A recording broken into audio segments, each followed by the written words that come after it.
Good morning friends. এখন বাজে সকাল 11টার মতো। এখন আমের আচার করার জন্য আমি আমগুলো ছাড়িয়ে ধুয়ে রোদে দিয়ে রাখবো একটু শুকানোর জন্য, পরে টাইম মতো আচার বানাবো।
পুজো হয়ে গেছে, ঠাকুরের প্রসাদ তোলা হয়ে গেছে, এখন খেতে বসবো। আজকে রান্না করেছি, দেখো এখানে আছে ভাত, এখানে আছে লাউ দিয়ে মুগ ডাল, এখানে আছে আলু পটল আর সয়াবিনের তরকারি, এখানে আছে কাতলা মাছের ঝোল আলু দিয়ে, আর একটু বেগুন ছিল দিয়ে করেছি ঝোল। আজকে রান্না করা। চলো বন্ধুরা খেয়ে নিই, তারপরে আবার তোমাদের সাথে দেখা হচ্ছে। এই যে আমার লালু বসে আছে, আমি কখন খাবো, খেয়ে তারপরে খেতে দেবো হবে।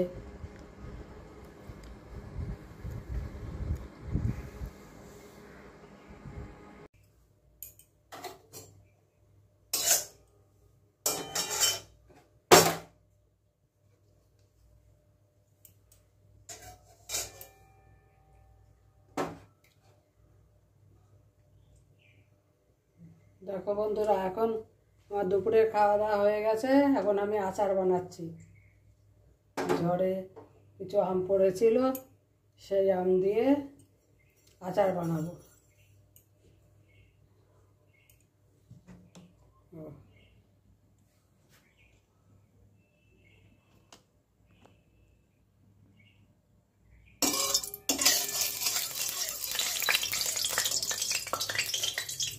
আমি সরষের তেল দিয়ে দিলাম, তেলটা একটু গরম হলে তারপরে ফোড়ন দিয়ে দেবো।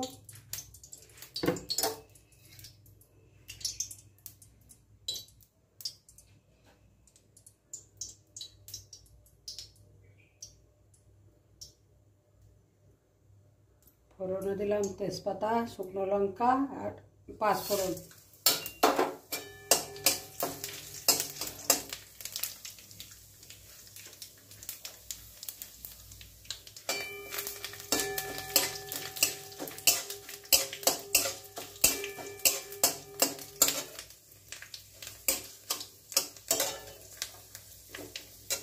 লঙ্কাগুলো লাল লাল হয়ে গেছে, এখন দিয়ে দেবো এর ভেতরে আম। ধুয়ে শুকিয়ে রেখেছিলাম, সকালে কেটে ধুয়ে শুকিয়ে রেখেছিলাম, এখন আমটা দিয়ে দিলাম।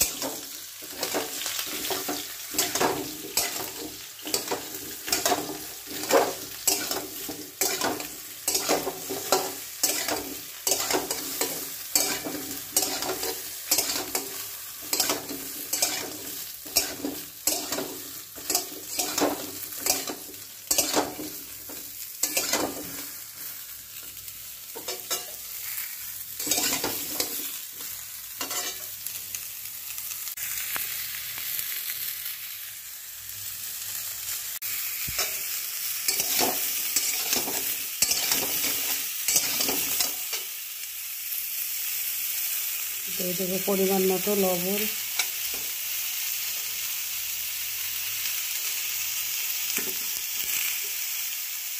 দিয়ে দেবো হলুদ।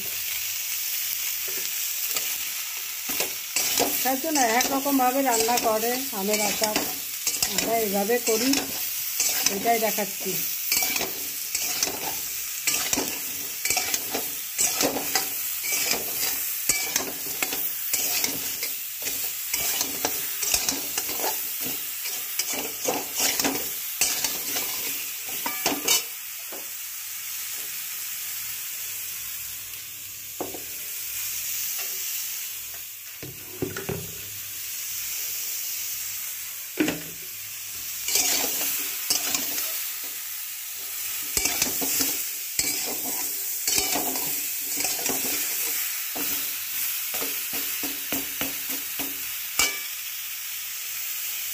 আমটাকে একটু ঢাকা দিয়ে দিব, তারপরে আবার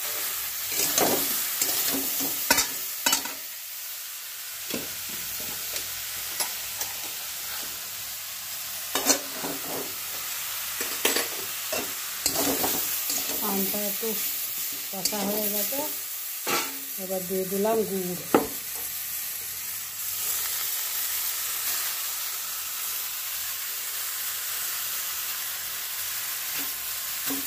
করেই না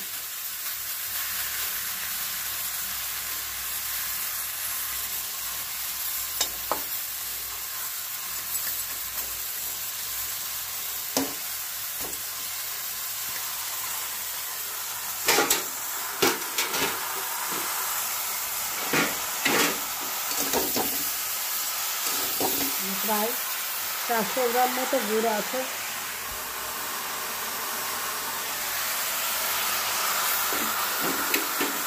শুধু গুড় দিয়েই করবো আচারটা।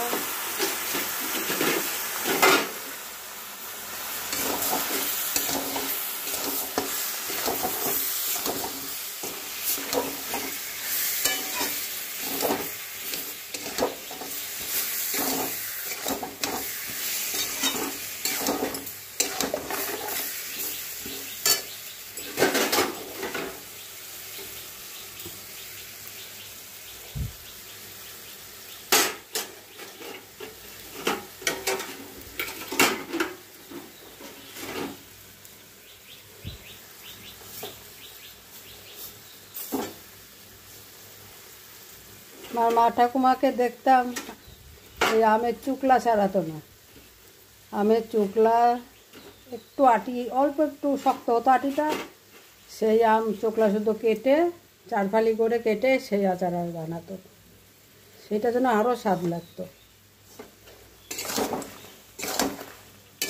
আর এখানে আমার শ্বশুর বাড়িতে সব দেখি এরকমভাবেই বানাই, আমি এরকমভাবেই বানাচ্ছি।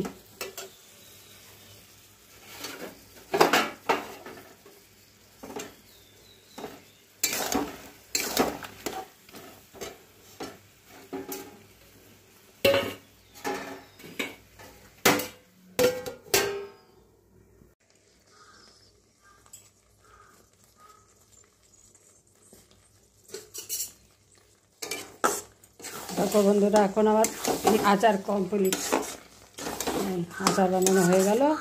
মশলাটা পরে দেবো, আর মশলাটা ভাজা হয়নি, ভেজে পরে গুঁড়ো করে মশলাটা দেব। এখন আপাতত আচারটা হয়ে গেল।